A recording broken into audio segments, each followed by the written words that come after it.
Welcome back. I can't apologize enough for the delay on this, but suffice it to say I had some real world business that unfortunately robbed me of a lot of my free time. However, the real world has since stabilized, and with luck, so too will this channel. So sorry to everyone with the unwarranted content drought, and thank you for everyone who stuck by through it. I don't deserve you. Moving forward, today we continue our Halo Wars 2 campaign breakdown. Last time, Jerome and Douglas had worked with Spirit of Fire forces to disable the Banished Portal Network and kill Decimus, Atriox's second-in-command. Today we pick up with the continuing adventures of Alice and friends. As the level loads, we're informed that Spirit of Fire is under attack from the Enduring Conviction, and that Alice and her forces will be on their own for a little while. The level opens proper with the reveal of something pretty damn cool in my opinion, a locust emerging from the sea, revealing that at least the Banished variant of this vehicle is amphibious. Other vehicles soon follow, along with troops. The 7th level of Halo Wars 2 is a Beachhead Defense, almost a reverse Normandy or reverse silent cartographer for something a little closer to home. And honestly, it's one of my favorite, if not my absolute favorite levels in this game. Getting back to it, after defeating the first wave, Alice and company prepare their defenses for the coming onslaught. The main point of the mission is to defend the last portal controller and keep it from the Banished. However, that's basically it as far as story. You continue to build up forces and defend against wave after wave of Banished, eventually taking on a Scarab, which is also amphibious, but like before, the level is light on story.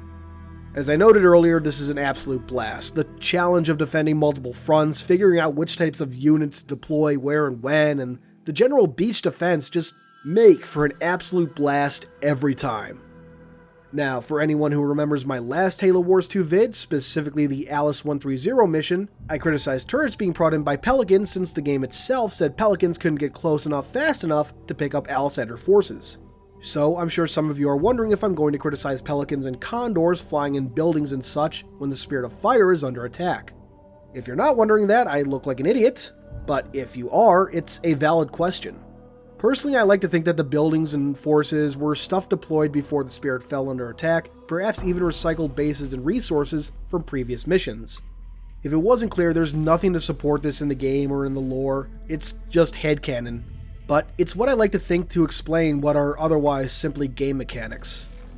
Anyway, after Alice finishes defending the beach, we get our first cutscene in quite a while with the Spirit of Fire being under attack from Banshees and not doing too well.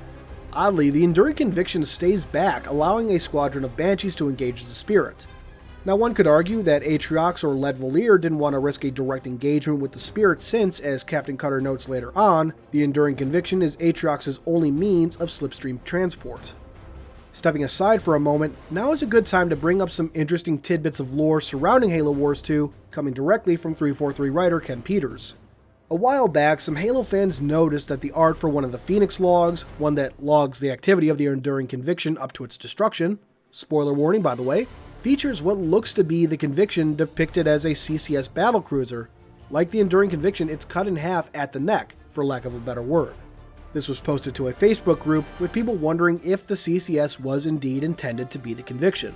However, Ken Peters showed up and revealed that the ship pictured was a CCS that had been defeated by the Spirit of Fire in a separate engagement. A ship, in point of fact, that had been recovered from among those shot down during the Battle of the Ark in 2552. So why bring this up, you ask? Well, if the Spirit had indeed taken down another ship at some point, I could see that as reason for Led Valier or Atriox wanting to keep the Enduring Conviction at a distance. Again, it is said that Conviction is the only means of slipspace travel at Atriox's disposal. It's a valuable resource, one that can't be risked unnecessarily. But all that said, I still can't help but wonder why the Conviction couldn't just bombard the Spirit from a distance. One could argue that perhaps the Conviction wasn't very well armed. The lore makes a note that Led Valier joined Atriox to keep his ship in working condition and acquire resources. Perhaps they didn't have much in the way of munitions. Or perhaps, despite this not being shown in the cutscene at all, the Spirit was keeping out of effective weapons range of the Conviction. Whatever the case, there's a lot of interesting background lore going on, sadly none of which is directly communicated in the game, either in-game or in the Phoenix logs. But with that big old tangent out of the way, let's get back to the story.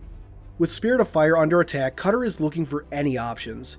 Anders arrives with a plan to use a Halo to make contact with the UNSC, planning to take it to the original location of Installation 04 and drop a comms beacon. However, this plan has to obviously take a back seat since Enduring Conviction needs to be dealt with first. Now, much as I hate to, I have to go on yet another tangent here. When Anders presents her plan to use the Halo, she says, "I discovered the Ark keeps an almost finished ring in its central forges at all times." Now this is a minor thing, but this quote does bother me because, at least as presented, it's saying the Ark always keeps a finished or near finished Halo in storage. This conflicts with Halo 3 since if the Ark always had a finished or almost finished Halo ring in storage, the whole issue at the end of Halo 3... No promises, but initial results indicate this facility should be ready to fire in just a few more days. We don't have a few more days. But a premature firing will destroy the Ark. Deal with it. Wouldn't have been an issue at all. I think it's likely the line wasn't meant to be taken as literally as I'm taking it, but as presented, it does seem to have some canon issues. But again, let's get back to it. With the Halo plan on hold, Isabel begins making a plan to take out the Enduring Conviction. One thing I absolutely love in this scene is how alien the concept of an AI taking charge is to Cutter. For as often as fans are used to seeing Cortana taking charge in the Halo shooters, this isn't really the norm in the larger lore. The interactions with Serena in Halo Wars 1 and now Isabel in Halo Wars 2 are a lot closer to what we see in the books, comics, etc., I'm happy to say. So, Isabel's plan is twofold. 1. Use a weapon on the Ark to disable the Enduring Conviction and take out its shields. 2. Board the ship and take it out. The next two levels, our last two for this video, focus entirely on Isabel's plan.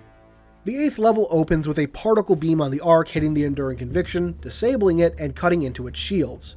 While Anders maintains the weapon, Douglas 042 leads Spirit forces in defending the position. Meanwhile, Alice and Jerome close in on the banished base near the Enduring Conviction's gravity lift. Jerome is shot down on approach, but eventually manages to take down the banished base and establish 3 Kodiaks nearby for the final assault. On the opposite side of the chasm, Alice sets up 3 Kodiaks of her own. Once in position and when Douglas's mission is finished, the Kodiaks fire. Enemies and weapon emplacements cleared out, Jerome, carrying Isabel, boards Enduring Conviction. These last two missions are damn fun to play, and I love how they basically take place at the same time, a two-pronged attack. One thing that confuses me, however, is that while there is some overlapping dialogue to clearly display the events are taking place simultaneously, they aren't exactly the same. Jerome, this is Douglas. The shield is down and you're a go. Roger that, Douglas. Now get your troops clear. You don't want to be down there when Isabel gets started. Jerome, this is Douglas. The carrier shield is down and you're good to go. Roger that, Douglas. Now get your troops clear. You don't want to be down there when Isabel and I are finished. That goes for you. It really should have been a simple task to make sure this overlapping dialogue was the same in both levels. But continuing, this section of the campaign comes to a close with what is probably the coolest cutscene in the game. In Halo Wars, we had the cutscene known as Monsters, and for Halo Wars 2, I like to think we have Action Reaction. Jerome boards the Conviction, taking out some Sangheili with a new type of armor, one that almost looks like the Storm armor, but in a more classic Bungie style, at least to me. Once done, he plugs Isabel into the ship and she begins the process of taking control of the ship's glassing beam.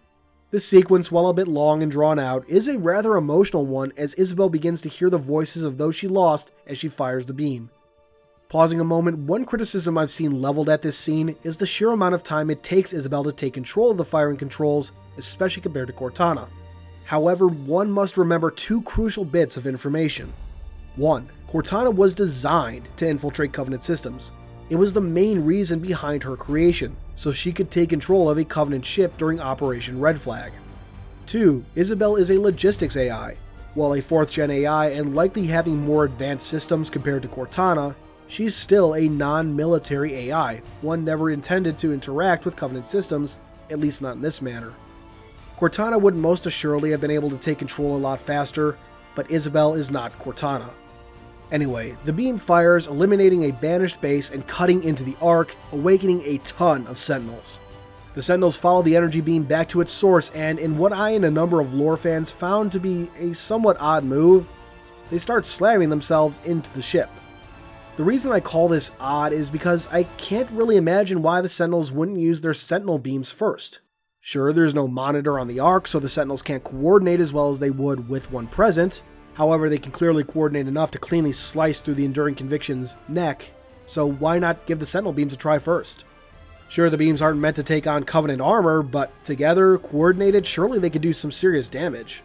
I've heard this basically came down to the rule of cool, which I can somewhat understand. but I personally think seeing thousands of Sentinels combining their beams to cut a ship in half would have been 1,000 times cooler, but that's me. Anyway, while the Sentinels do their thing and Isabel does hers, Jerome has to face down a pack of Geralhani, and damn is it awesome. The worst thing I could say about this, and this kind of criticizes all the cutscenes in this game, is that the lighting choice makes it kind of hard to see what's happening at times. Once the Sentinels finish their task, Isabel emerges from the ship's systems. Seeing the damage that's been done to the ship, she wonders how they'll get off, since the gravity lift was apparently in the force section of the ship.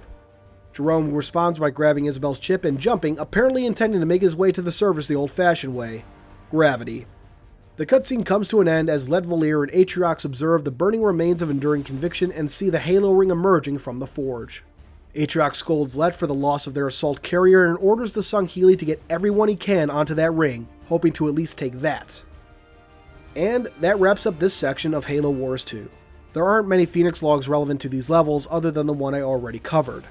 In terms of gameplay, these levels are a lot of fun, especially from the deep. In terms of story, most of them don't have a lot going on, but the last two do carry a lot of weight as they prepare us for the final conflict. The big criticism at this point is that the final cutscene here is Letvalier's only meaningful appearance, and it's barely meaningful at that. He appears, talks, and is never heard from again. It's really sad because he's one of the most interesting characters introduced in vanilla Halo Wars 2. He's a Sangheili shipmaster that has chosen not to side with Covenant remnants, nor the Swords of Sanghelios. People want to know more about that 343, don't even get Covenant Canon started on it. Still, up to this point, I've been having a blast, and the story is engaging, if simplistic. Next time, we'll cover the last 3 levels, the quote-unquote end of the story, and more, if not all, remaining Phoenix logs. Hopefully it won't take 3 months for the next episode, or however many months it was since the last one. Thank you for watching as always, and thank you even more for your patience. This has been Halo Canon, and I'll see you next time. Hey guys, thanks for watching. If you liked this video, please consider giving it a thumbs up, subscribing, and sharing it around. You are the reason I get to keep doing this, so thank you, profusely thank you.